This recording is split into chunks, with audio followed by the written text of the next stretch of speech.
I think enough time has passed that I can finally talk about Hero of Ages and put my thoughts in a hopefully cohesive manner. To my knowledge, Mistborn Era 1 is the only actual series or whatever that Brandon Sanderson has completed if you don't include him in capping the Wheel of Time for Robert Jordan. So this is the first time we really got to see what happens when Sanderson outlines a story all the way through. What I will say is, clearly, the dude puts in a lot of outlining work at the beginning of his stories because the way that Hero of Ages comes together is magnificent, it's brilliant. There are threads that tie all the way back to the beginning of the Final Empire that are wrapped up here in ways that are unexpected, and when they are revealed, they're very satisfying. The book starts off in a place that is already extremely satisfying because we get to see how characters have developed over time. The second book did a very good job with that. The third book starts off with a bang. I love the beginning of this book and the way that we're introduced to characters in their new states, extremely well done. And the way that original scene and the action of it plays into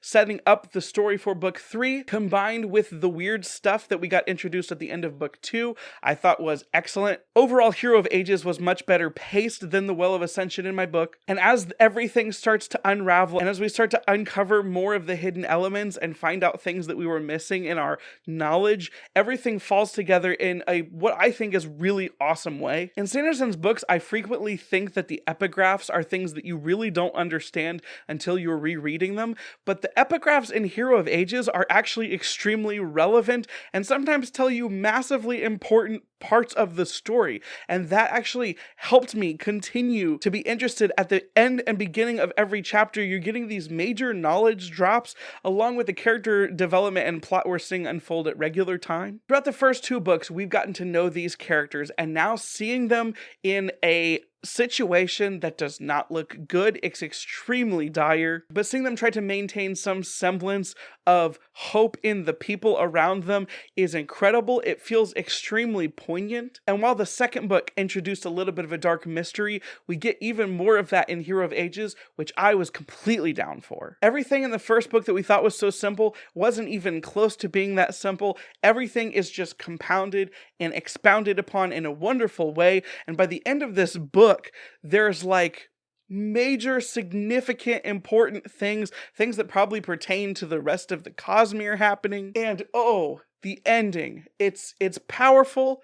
It's epic in its conclusion. I guess it's controversial after having talked to some people. There's some things that are controversial about it, but for me, I thought it was just kind of awesome. I loved so much the way that all these characters' arcs were wrapped up. I love the way that some side characters that were in book 2 and 1 that didn't get a lot of time got more time in this book. And I really, really just think that Brandon Sanderson nailed home that finale. Like I said, I think that the things that he strung, the little pieces of information that he strung throughout the series, left you with enough theorizing that, like in this book, everything starts to come together and you can predict it and you can see what's happening before the characters do. And the whole time you're like, oh my goodness. And as you are reading, you're finding out the characters finding more information. You're like, oh, it's been like this the whole time and things have been going this way the whole time. And for me personally, I found these things out before the characters did, but it wasn't frustrating. It was more like, oh no, crap is about to get insane.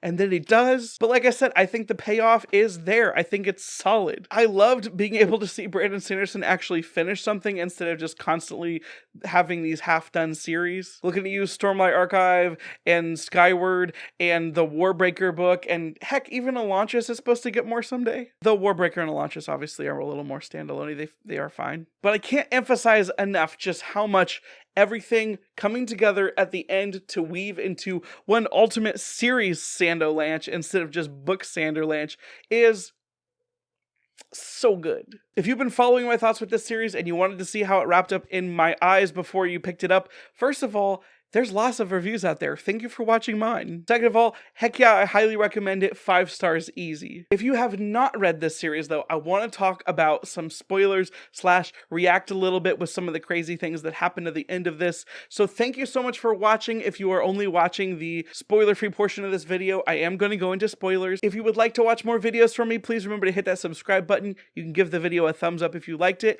and comment down below what your thoughts are for this series. Is this something that I was able to convince you DCU you should check out, because that would be crazy cool. Is this a series that you already love? You can comment down below too, but stay tuned. All right, now let's get to the spoilers. Oh man. Holy crap. Everything in this book wraps up in such a cool way. Getting to see like the different gods at play. Getting to see Elend and Vin at like super high power levels. We're like saving cities with these Koloss mind powers. Everything is falling apart around them and they're trying to figure out what's going on in the world. And then just like the most good job Sanderson thing was Vin's earring, right?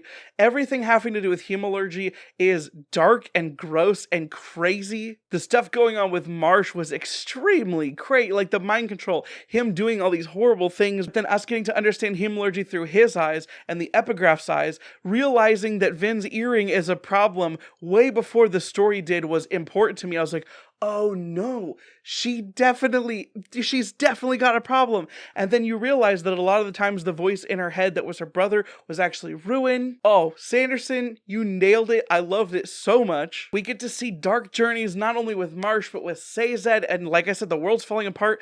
The good god dies? Preservation dies, and that part's kind of crazy. Watching Elend's spiral and his conflict with whether he should be leading the people in a more peaceful manner or whether they need to be forced to do what's right at the time is a struggle that I feel like is just really interesting in the world with the magic situation that they're put under. Understanding that the Lord Ruler is not as evil as you thought he was, even though he obviously allowed a lot of bad things to happen, I think is really interesting. Whenever people are talking about this trilogy, they're always like, hey, the tagline is like, what if people went to go fight the evil emperor and killed him and they lost? And when you read The Final Empire, it's like, well, okay, the Lord Ruler ruled for a very long time, but also Vin beats him in the first book. But then you realize it's actually much more complicated than that because hey, he was preventing the end of the world in a way. The finale, when you find out that Atium is part of Ruin's power, and then Elend's like freaking sick sacrifice with all of his men to burn it all so that Ruin can't use it, and then he dies. It's so good. And by that point, Vin is preservation. And then at the end, Sazed gets the god powers, and I guess that's important for stuff in the Cosmere later on, probably. What a wild ride. What a weird Cosmere entry. What an interesting side introspection of the way that religions are formed and are important, and government is formed are important. Lots of weird thoughts on that one. I love my boy Spook getting some good time, even though as soon as Kelsier says to kill somebody, I'm like, oh, that's what was happening to Zane. That's not good. I figured that out really early on.